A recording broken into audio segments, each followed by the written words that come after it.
સુરતમાં નશીલા પદાર્થનું વેચાણ બંધ કરાવવા માટે રજૂઆત કરવામાં આવી છે। શહેર કોંગ્રેસ સમિતિએ પોલીસ કમિશનરને આવેદનપત્ર આપ્યું।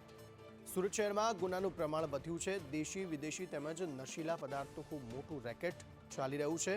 સુરતમાં ખુલ્લેઆમ નશીલા પદાર્થનું વેચાણ થાય છે, ત્યારે નાગરિકો કાયદા વ્યવસ્થા માટે આ એક મોટો પડકાર છે।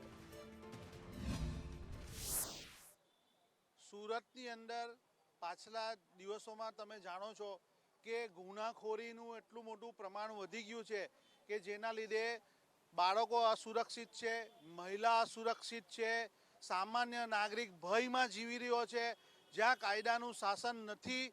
આજે તમે જુઓ છો ગલીએ ગલીએ દારૂના અડ્ડા એટલા જોરમાં ચાલે છે, જાણે કે રેશન કાર્ડની દુકાન ચાલતી હોય એવી રીતે દારૂના અડ્ડાઓ ચાલી રહ્યા છે।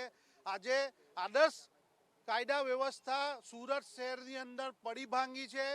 પોલીસ કંઈ કરી શકતી નથી। તમે